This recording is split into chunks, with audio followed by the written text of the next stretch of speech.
I am a firm believer that the rise in shopping and scrolling is the reason for the death of the hobby. And I even made a video about this called Consumerism Makes Us Bored. I'll link that video up here if you want to go watch it, because I could talk about this topic for a very long time. But the reason that I think hobbies are so important, or as I've been calling it this year as part of my New Year's reset, my goals, what I want out of 2025 is value-based entertainment. Things to do with your time to entertain yourself that bring value to your life beyond just what the internet is calling brain rot, by constantly scrolling or watching media that doesn't really educate us, bring us anything of value, teach us any skills, all those sort of things. So I wanted to make a video where I talk about some things that can bring that beauty and that interest to your life, because honestly, life is a little bit boring when the things that you do in your free time are like shopping on an app or scrolling on an app, right? Without further ado, here are some hobbies I think you should try for the new year in 2025.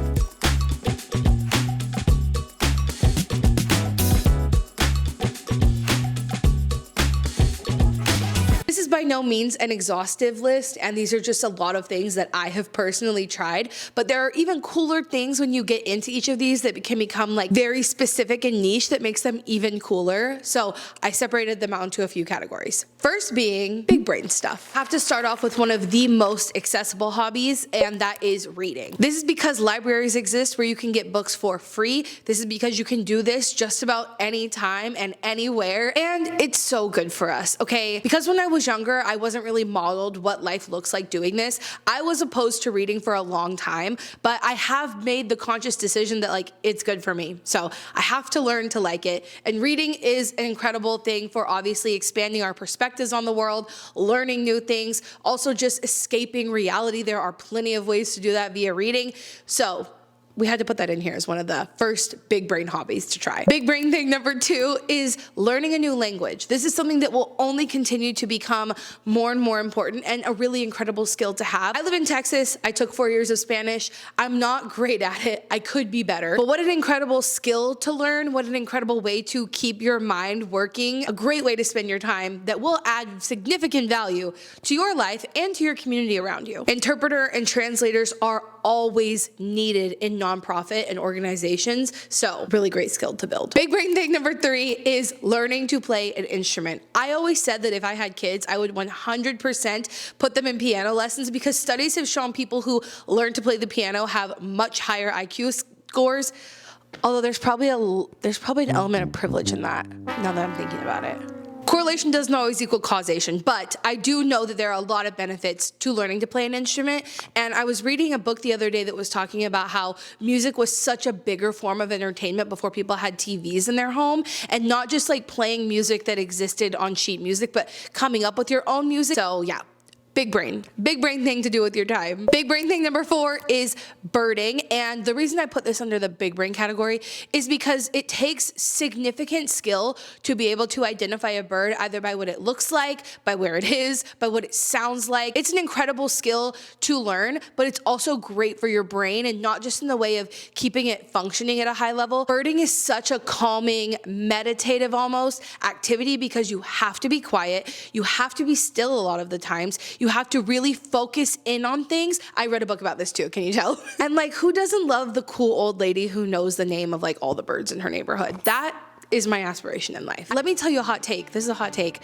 Maybe we think a lot of these hobbies are grandma hobbies because the death of the hobby was literally due to shopping and scrolling, and we haven't seen it emulated in the generations since our grandparents. Okay. Try birding. And similarly, big brain number 5 is plant identification. In the case of an apocalypse, in the case of societal collapse, plant identification will be so important. But even with your like everyday life, again, literally the same with birding. Don't you love the old lady who knows how to identify plants, who knows which ones are medicinal, which ones are edible, which ones are interesting, how to harvest seeds, where to get them? Like, I'm obsessed with being that person when I'm older, and yes, I'm starting that process now. If you haven't seen this graphic where it talks about how many corporate logos kids and honestly people can recognize compared to the amount of plants that they can look at and identify, that is a concerning thing that is happening in our society and literally points out exactly why I think we should be focusing more on value-based hobbies, and learning to identify plants is absolutely one of the best hobbies I've taken up. So give it a shot. Moving on from big brain hobbies, we have learning these things because it will teach you the value of them. Hobbies. If you've ever seen one of my videos before, you have surely heard me talk about the true cost of what it takes to create literally anything. A lot of times I talk about it in the context of the environment because it takes a lot of energy, resources, water use to make anything that we buy. And that to me is the true cost of the thing, not just the money that we end up paying for it, right? By some made up metric that humans created. But there's also a true cost associated with the amount of labor that it takes to put into those things. I think a lot of people don't realize that the things that we buy are often made by human hands. Machines don't make everything. Even if they aid in the process of making things, they don't actually operate without a human there doing it. And this category is dedicated to those people, so that when you take up these hobbies, you start to realize how much work is actually going into that $10 t-shirt that you bought. So first up is knitting. And this is the newest one I have tried, undoubtedly, but I'm very interested in it because I've kind of gotten crocheting down. I've done a couple projects and I feel pretty confident in it, but knitting is a whole different ball game. I feel like it takes longer. I feel like it takes more skill. I feel like there are so many different, stitches that I am not familiar with. It's very intimidating. And then I think about the fact that this is literally a knit and someone made this at some point, or at least helped a machine make it at the very least. And not to say the exact same points all over again, but crocheting. It is a little bit different. I feel like it's a little bit more approachable. But yeah, knitting, crocheting are valuable skills. Embroidery is also something that takes so much time, but comes out so beautifully that because of that is the reason that I love it so much. And then embroidery's younger sister that is like a lot more easygoing, but is kind of like bigger and louder as a personality is how I would describe punch needling. Punch needling is one of my favorite crafts because again, it's like very approachable, but the payoff is so great. And you can technically make so many different things with punch needling. I use it a lot of times just to make cute little things here and there. Like I made a pumpkin for my letterboard. I started making a watermelon like little wallet purse thing. And then I ended up taking it apart and making it into a shirt. And I've made earrings. I've made covers for like my Kindle. I made this pop socket on the back of my phone. I think punch needling is like a great hobby to start with if you're trying to get into like fabric work. Ceramics is another incredible, really cool skill that like with all of these in this category, when I have tried them, get me into this like calming flow state where my attention is on one thing for a significant amount of time. And the payoff is so worth it. Like you spend all this time putting into something and then when you see what comes out of it, it's just honestly an incredible experience. I think everyone should try ceramics at some point in their life. And a lot of places offer like free trials or like super discounted first class, second classes. So look into it. Jewelry making is one that I decided to try because I simply couldn't find jewelry really that I liked. I was looking for very custom things.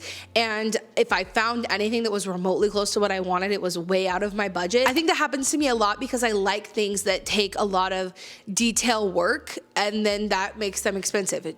It makes sense. So I decided to start making some myself. I've made necklaces, I've made earrings, but it's been so worth it. Again, because I can make things so custom and exactly what I want. And always with secondhand materials, it's really easy to find old jewelry to like break apart and recreate something that you would like. I did a couple of macrame projects last year. One was a yoga mat carrier for my friend and the other was a plant holder. And it's one of those things that doesn't seem like it's gonna take that long. And the actual skill of it, at least from my experience, is not hard to catch on to, but it is time consuming, which again makes you realize how much effort goes into the things that we're buying. And I really learned that through my macrame experience. So that's another really cool one to try. Sewing is another one that I feel like is such a skill that was upheld by our grandparents' generation and then slowly disappeared. And I personally, that's my biggest goal this year, is to become at least a novice sewist to where I have made a few garments that I feel really happy and confident in. And then you think about, well, in what world is someone doing this exact same thing and selling a shirt that is less than $20. Like, how literally does that work? And because we become so detached from these skills, I think it really devalues what people think something is worth. It really bothers me when I see people online talking about if something is worth the price, and I'm like, well, what does that mean to you? What makes something, what it creates that worth for you? And oftentimes it's not even factoring in the amount of time that went into creating that thing, and that is someone's life and labor that you should be paying fairly for, especially at the rate that people shop for non-essentials. So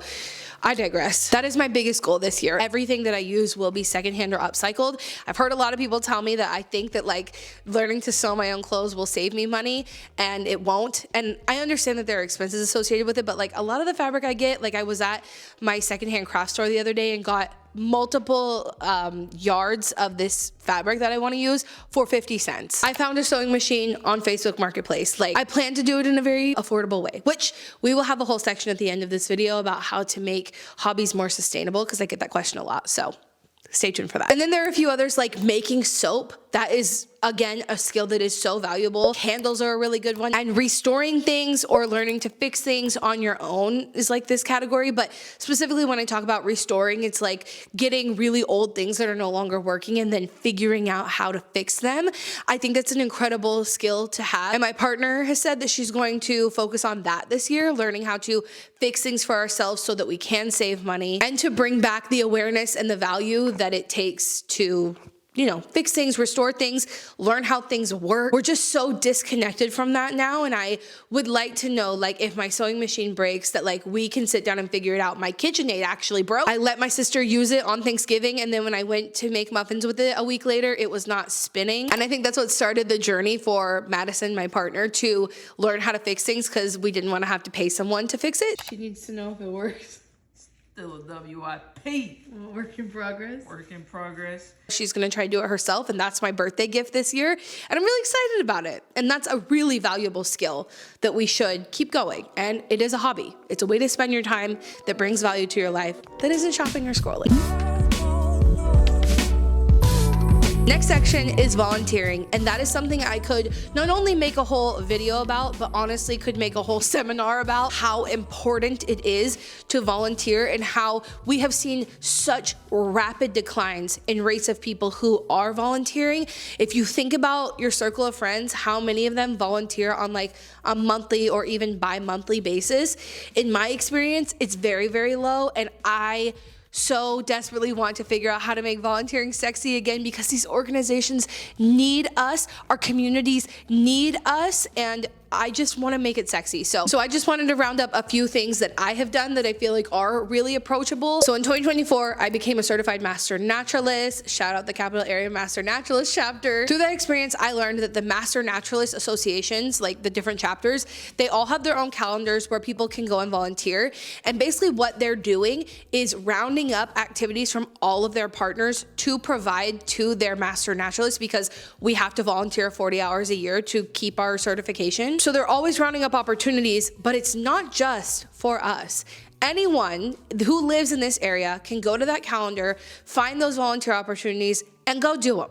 You'll learn a lot, and there will be a lot of volunteer opportunities. Even if you don't want to go through the process of becoming a master naturalist, it's a great place to start with volunteering if you care about conservation. If you're really into policy, there are a lot of different national groups that have more local chapters. Things like Citizens Climate Lobby, Sierra Club, and Sunrise, they all have chapters all around the US. So you can look into any of them if policy is kind of your thing that you want to get into. And there are other programs that are all over the country, like Adopt a Street, and then you're responsible for keeping it clean. In Austin, we have something called Adopt a Drain, basically, like where you keep the drainage holes clean and you can like officially adopt it. Another one that's pretty much everywhere is Keep Blank Beautiful. Like we have Keep Austin Beautiful, and there's a chapter for that, I think, almost all over the US. I have my gripes about the foundation of Keep America Beautiful, which again, don't get me started. So I often prefer to actually volunteer with more local organizations doing those things. Like in Austin, we have an organization called Garbage Humans, and they often do cleanups in my neighborhood. So when they're here, I'll go do those with them. And another great place to look is your local Earth Day event. Wherever the closest Earth Day event is to you, could be on a college campus, your city might be putting it on, or an organization is putting it on for your city.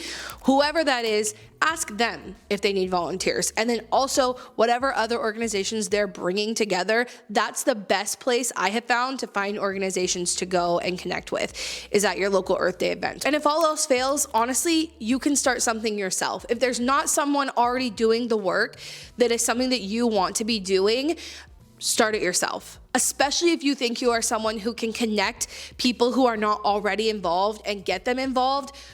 Do it yourself, because that's what I learned a lot about in 2024, is that I am pretty good at connecting with people, at least hyper locally. I'm good at convincing my neighbors and people in my neighborhood to do things with me. And it's also just the easiest when people are close by to get involved with them and just create what I perceive to be community, which is a whole different conversation that I might make a video about soon. So subscribe for that. And another thing I did last year, continuing into this year, that I am really passionate about is volunteering for my neighborhood association. We don't have an HOA. They have no say over what happens in my yard. Who is they? They is me now.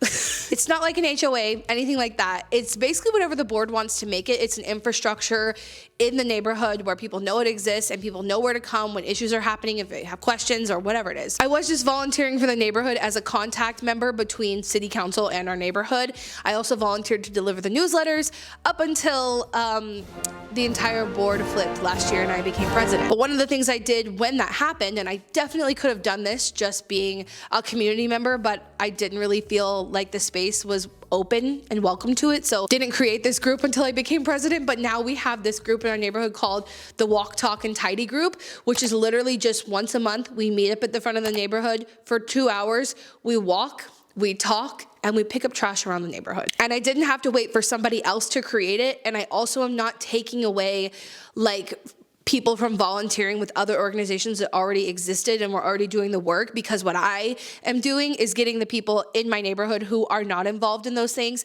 involved in something that is hyper local. And you could do stuff like that too. Next up are physical activities that are hobbies. I am not a runner, and like, I'm not gonna go play a really physical sport like soccer.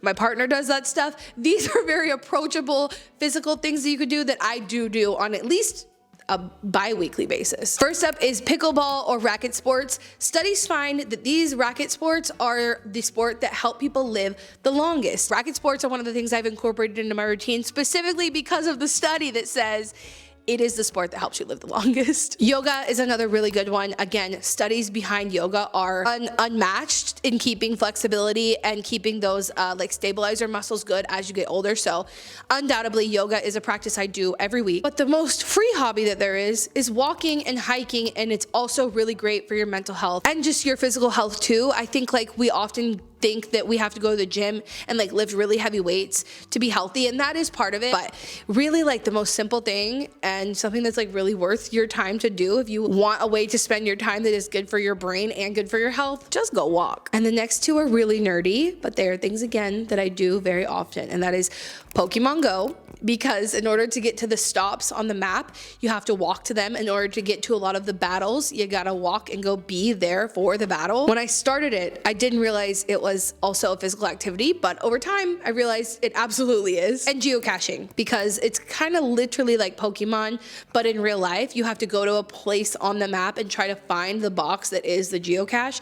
So often I do this when we're hiking or when we are out in nature, but it's a really fun one to try. I made a small category for things that are creative that I have tried that I think you should too. First up is flower pressing. I recently did that and I shared it in a video a few weeks ago. So if you want to go see my first round of flower pressing, go check that out. You can do scrapbooking, or as the millennials / Gen Z have rebranded it to be, junk journaling. I do think junk journaling is a little bit different than scrapbooking, because growing up, I thought scrapbooking meant like you had to go buy a bunch of paper and stickers and things like that. And that becomes like just kind of like wasteful and also expensive. Whereas junk journaling is just taking things throughout your day, like napkins or bags or little postcards or like, what is it called? Business cards, you know, stuff like that. Really using your creative eye to look out for how you could take something that is like trash and turn it into something that is cool in a journal. And that's like a really creative endeavor if you do it as like a true junk journal. Photography is one that is popping off. A lot of my friends have like film cameras or disposable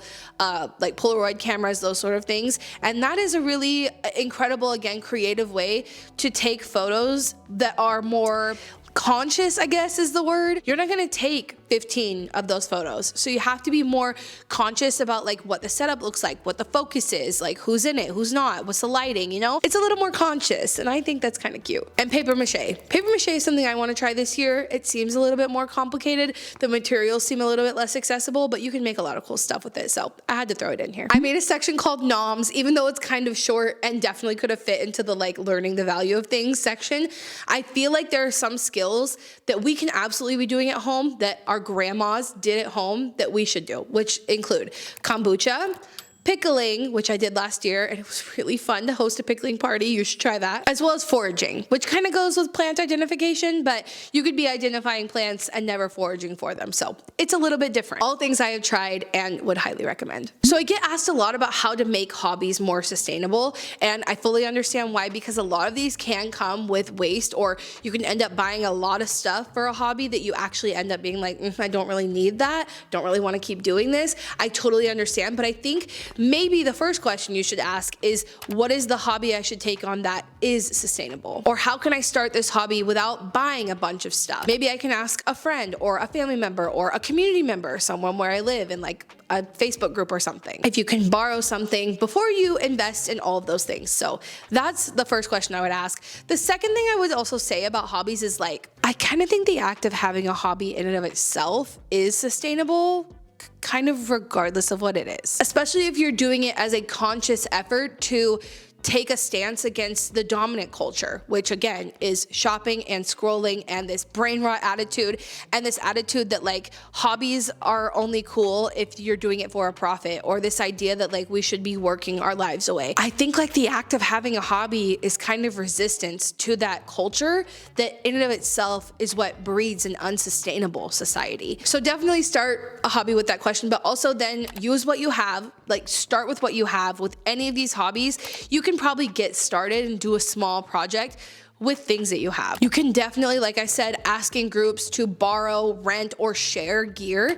Not everyone on your block or in your apartment building needs to own a sewing machine, to be honest, especially if you're just doing it like every week, maybe every couple weeks. Also, always check your library for renting, borrowing, or swapping, or sharing things. I think that's kind of the root of all of what I have to say actually about making hobbies more sustainable is stop looking at it as such an individualistic thing to be doing and start looking at it as a thing that can be done with a community, something that should be done with a community where we share resources, where we come together and relate over things that we both care about and are interested in, rather than, you know, the things that we're wearing and things that we bought, you know? I talked about this in my other video I mentioned earlier. After sharing, obviously trying to see if you have a secondhand craft store where you live. I know that's not like the most common thing, but definitely check and see if there is one where you live. I live dangerously close to ours.